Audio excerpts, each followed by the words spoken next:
안녕하세요. 동네방네 김은경입니다. 동네방네는 우리 동네 사람들을 찾아서 우리 동네 이야기를 들어보는 말 그대로 우리 동네 프로그램인데요. 자, 가을비가 이렇게 추적추적 내리기 시작하면 무슨 생각이 드세요? 올해도 또 회계년도가 다가왔구나, 그런 생각 안 드십니까? 그래서 오늘은 회계 관련 전문가를 만나볼까 합니다. 안녕하세요. 안녕하세요. 네, 본인 소개 좀 부탁드릴게요. 네. 안녕하세요. 저는 호주 멜번 시티에서 회계 사무실을 운영하고 있는 14년차 회계사 박영민입니다.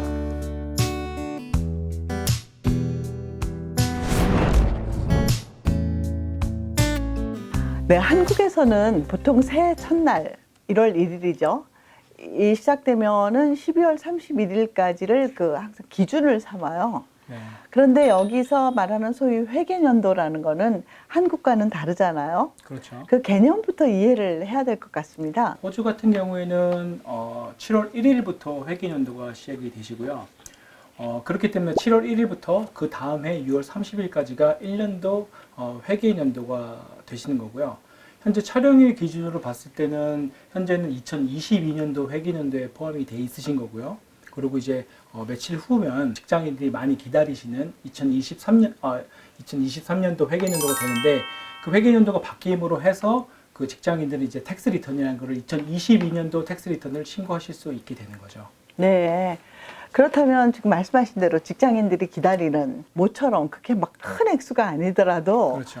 목돈이 좀 들어올 유일한 길, 이렇게 생각하면서 그 세금 환급을 기다리는 직장인들이 많을 텐데, 그 직장인들이 텍스 리턴을 준비하는 기간은 어느 때가 가장 좋다고 보시나요? 7월 14일 이후에 신고를 하시라고 말씀드리는데, 그 이유는 뭐냐면은 예전에는 이제 종이로 페이퍼로 네. 뭐 그룹 서티피케이션이라든지 페이먼트 서머니가 발행을 해드렸었는데, 이제 더 이상은 2년 전부터 그 발행이 되지 않으세요. 네. ATO가 그거를 이제 발표를 했고요.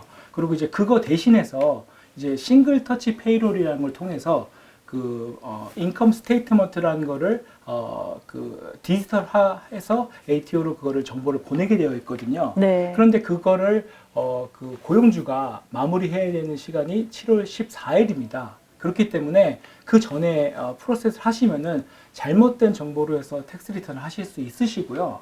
그 다음에 ATO가 작년 기준으로는 7월 7일 이전에 들어간 텍스 리턴 아예 접수조차를 하지 않습니다. 네. 그렇기 때문에 나는 7월 1일부터 할 거라고 해도 이게 어떤 접수가 안 되시기 때문에 하실 필요 없으시고요. 그리고 난 좀 레이지하다, 나는 조금 편하게 하고 싶다고 하시는 분들은 7월 말이 이후에 하시는 것을 추천을 드리는데, 이유는요, 7월 말이 이후에 ATO가 맞는 정보를 게더링해서 그걸 네. 이제 보통 텍스페이어들한테 그거를 제공을 하기 시작합니다. 그렇기 때문에 나는 뭐 별로 준비하지 않으셔도 ATO가 다 갖고 있기 때문에 그냥 그대로 준비하시면 돼요. 그렇기 네. 때문에 쉽게 하시고 싶다라고 하면 8월 초에 하시고요. 그 다음에 난 좀 빨리 받고 싶다라고 하시면은 7월 14일 이후에 하시면 됩니다. 너무 단순한 질문일 수 있는데요. 자, 똑같은 일을 하고 똑같은 직장을 다니고 똑같은 시간을 일을 했어요. 그랬는데 텍스 리턴을 신청을 했는데 서로 다른 액수의 세금을 환급받는 경우를 봤거든요, 실제로. 네. 네, 그러면 이제 막 그런 얘기를 해요. 뭐 스스로 했기 때문에 그래, 뭐 회계사를 잘못 썼기 때문에 그래, 끼리끼리 말이 많은데, 이런 일이 실제로 발생할 수 있는 거죠. 일단은 그 사람 거를 제가 봐야지만 정확한 말씀을 드릴 수 있을 것 같고요. 사실은 뭐 능력 있는 회계사 뭐 그런 걸 떠나서 실제적으로 본인이 얼마나 말씀하신 대로 정확한 정보를 가지고 실제적으로 그 텍스 리턴을 준비하시느냐에 따라서 실제적으로 똑같은 정보가 들어갔을 경우에 사실은 그 아웃컴이 달라질 수는 없고요. 많은 고객분들을 저희가 텍스 리턴을 진행하시다 보면요, 어떤 것들이 있냐면요, 텍스 리턴을 많이 받으시면 엄청 좋아하세요. 네. 근데요, 실제적으로 원래 텍스 리턴은 보통 저희가 기본적으로 봤을 때 1,000불에서 2,000불 사이가 사실 노멀한 거라고 생각을 하거든요. 근데 네. 만약에 3,000불, 5,000불 이렇게 받으신 분들은 문제가 있으신 거예요. 제가 생각했을 때 어떤 문제냐면요, 실제적으로 먼저 잡을 가게 되시면은 텍스 파일 넘버 디클러레이션이라는 폼이라는 걸 작성을 하셔야 되는데요, 그걸 같은 경우를 잘못 작성하시는 분들이 많이 계시거든요. 이게 만약에 어떤 항목이 있으시냐면요, Do you claim tax-free threshold for dispayer라는 항목이 있으세요. 네. 근데 거기다 잘못해서 no라고 신청하시는 분이 계시거든요. 그렇게 되면은 텍스 레이트가 32.5%가 1달러부터 띄어지게 되세요. 네. 그렇게 되면은 실제적으로 나중에 텍스 리턴을 엄청 많이 받으세요. 나 그렇게 되면은 친구들한테 나 텍스 리턴 5,000불 받았다 자랑하세요. 근데 저는 그게 좋다고 생각하지 않아요. 이유는요. 실제적으로 그 돈을 그만큼 적게 본인이 during the financial year에 적게 받으신 거거든요.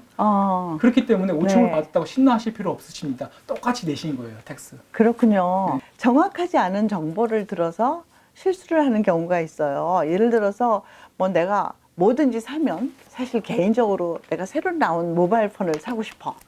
근데 이거 다 텍스로 되는 거야. 막 이렇게 얘기를 하는데 그게 꼭 그렇지만은 아닐 것 같거든요. 업종에 따라서 다를 것 같고 그렇죠. 또 매년 새 거를 산다고 과연 그게 혜택을 받을 수 있는가? 그것도 궁금하고요. 그렇죠. 사실 뭐 텍스 리턴 시즌이 되면은 뭐 예를 들어서 많이 광고를 보실 거예요. 뭐 텍스 세이빙 뭐 이걸 사셔라 저거 사셔라 네. 많이 말씀드리잖아요. 근데 실제적으로 이걸 아셔야 되는 게 300불 이상의 만약에 기구나 이런 걸 사셨을 경우에는 한 번에 비용 처리가 안 되세요. 네. 이 감가상각이라는 걸 통해서 하셔야 되는데요. 그 예를 들어서 6월 30일 날 사셨어요. 그러면 하루 쓰시게 된 거잖아요. 네. 그러면은 뭐 3불, 4불 요 정도밖에 디덕션을 못 받으세요. 그러니까 실제적으로 사시려면은 진즉이 사셔야지만이 그거를 혜택을 받으실 수 있는데요. 만약에 그게 뭐 3불, 4불 클레임이 됐다고 해서 없어지는 건 아니고요. 그 다음 해로 넘어가시게 되는 거라서 네. 걱정 안 하셔도 되는데 보통 이렇게 심플하게 많이들 질문하세요. 계속 사도 되냐고. 근데 사실은 계속 사면 안 되죠. 계속 사면은 나중에 ATO에서 물어볼 수 있죠. 너 이거 왜 필요하냐? 너 작년에 네. 사지 않았냐? 이렇게 물어볼 수 있거든요. 네. 그렇기 때문에 이거를 생각을 잘 하셔야 되는 게 필요한 거를 사시되 내가 만약에 이 잡을 퍼포밍 하기 위해서 꼭 사셔야 되는 거를 한번 질문을 해보셔야 돼요.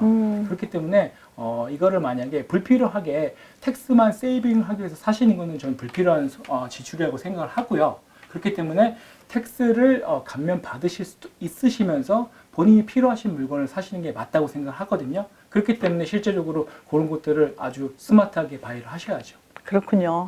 그러니까 괜히 자기가 사고 싶어서 새 차를 사면서 뭐 아내한테는 아니야 이거 텍스 도움 받으려고 그러는 거야. 그렇죠. 이렇게 하시면 안 되겠네요. 큰일 나죠. 네. 그리고 이제 최근에 또 국경이 재개방되면서 그 잠깐 주춤했던 워홀로라든지 그 임시 비자 소지자들이 많이 들어오고 있습니다. 여의치 않은 일로 일찍 귀국을 한다든지 그러면 이제 그런 얘기들을 많이 하더라고요. 나 텍스 리턴은 어떡하지? 아직 회계연도가 안 됐는데 하고 그냥 가버리거나 또는 뭐 어딘가에 호주에 내 돈이 남아 있을 텐데 하다못해 연금이라도 그렇죠. 그런 걱정을 하는 경우도 있는데요. 그 환급을 받을 수 있나요? 일단 답변을 먼저 하자면 받으실 수 있으시고요. 네. 근데 실제적으로 다 받으시는 건 아니시고요. 왜냐면은 이제 워킹 홀리데이 비자 같은 경우에는 버시는 1달러부터 15불의 세금을 내게 되시거든요. 그래서 고용주가 보통 100불을 버셨을 때 15불에 대한 세금을 떼시고 85불을 지급을 하셔야 돼요. 15%의 그 세금을 띄었을 경우에는 텍스 리턴을 하지 않으셔도 돼요. 네. 왜냐하면 어차피 15%를 세금을 띄었고 만약에 본인이 엄청난 비용을 지출하지 않으셨을 경우에는 그 세금 환급이 안 나오실 수도 있으시거든요. 네. 그렇기 때문에 실제적으로 그런 텍스 리턴 같은 경우에는 굳이 진행 안 하셔도 되는 케이스가 있으시고요. 그다음에 아까 말씀하셨던 그 스튜던트 비자 같은 거를 갖고 계시는 분들 같은 경우에는 실제적으로 텍스 리턴이 많이 나오시는 경우가 많으시기 때문에 만약에 7월 1일 되기 전에 한국에 가셔야 되는 상황이 벌어지신다고 하시면은 ATO에 실제적으로 직접 찾아가셔도 실제적으로 텍스 리턴을 도움을 드리거든요. 거기 가시면은 그 자원봉사자들도 계시기 때문에 실제적으로 이렇게 언어가 힘드신 분들이시라든지 이런 분들을 실제적으로 텍스 리턴을 도움을 주시거든요. 그렇기 때문에 7월 1일 전이다 라고 텍스 오피스에 한번 가보시거나 아니면 전화를 한번 해보시면은 그쪽에서 그때 당해에 맞는 거를 알려드릴 거예요. 이렇게 하라. 근데 혹시라도 이미 내가 그걸 모르고 가버리셨다라고 하시는 분들 같은 경우에는 저희 같은 회계사들한테 연락하셔가지고 그 텍스 리턴을 대행을 맡기실 수 있는 옵션도 있으시니까요. 너무 걱정하지 마시고요. 그 연금 같은 경우에는 네. 환급이 가능하세요. 근데 네. 연금 같은 경우에는 환급이 다 나오는 건 아니고요. 실제 본인이 갖고 계시는 그 비자를 캔슬하셨을 경우에만 그 환급을 신청을 하실 수가 있게 되시거든요. 근데 연금이 쌓인 거를 다 받으시는 건 아니시고요. 네. 또 거기서 텍스를 한번 더 떼세요. 네. 근데 보통 약 한 65%의 세금을 떼시기 때문에 네. 내가 1,000불이 있다고 해서 이 1,000불이 다 들어온 건 아니고요. 네. 거기서 또 세금을 한번 더 뛴다라고 네. 생각하시면 됩니다. 네. 그래도 없는 것보다는 낫다. 그럼요. 뭐 그런 기분으로 가질 수 네, 있겠어요. 맞습니다. 잡키퍼 페이먼트를 위주로 시작으로 상당히 많은 베네핏이 있었어요. 그렇죠. 그거에 대한 세금을 내는 건가요? 그 설왕설래 말이 많거든요. 네, 제가 이 부분에 대해서는 정확히 한번 말씀을 드릴게요. 실제적으로 이제 개인분들도 계시고 비즈니스 하시는 분들 계시기 네. 때문에 일단은 실제적으로 두 가지 이 정부 보조금에서 텍스를 내시는 보조금이 있으시고요. 텍스를 내지 않으셔도 되는 보조금이 있는 건 맞으시고요. 네. 사실 비즈니스 같은 경우에는 잡키퍼가 텍스를 내셔야 되는 보조금이셨고요. 네. 그 다음에 개인 같은 경우에는 팬데믹 리브 디자스터 페이먼트가 있는데요. 그 금액 같은 경우에는 텍스를 내셔야 되는 금액이세요. 근데 아마 많은 분들이 코비드-19 디자스터 페이먼트를 혼동하실 수 있으신데 사실 코비드-19 디자스터 페이먼트는 텍스를 안 내셔도 되세요. 어떻게 보면 복잡하고 까다로울 수 있는 회계 업무에 대해서 오늘 이렇게 쉽게 설명을 해주셔서 감사합니다. 네. 사실 제가 준비해 놓은 자료는 많았는데요. 아무래도 이렇게 말씀드리다 보니까 제가 좀 미스했던 부분도 있고 한데 아무래도 이제 이렇게 편하게 이런 좋은 기회를 저한테 주셔가지고 좋은 네. 말씀 나눌 수 있는 이런 자리를 주셔서 너무 감사드리고요. 그다음에 항상 이제 건강하시고 또 그다음에 좋은 일들이 많이 있으시길 바라겠습니다. 감사합니다. 오늘 이 방송을 들으시는 분들도 아마 좋은 정보가 되셨을 거라고 생각합니다. 네. 감사합니다. 감사합니다. 네.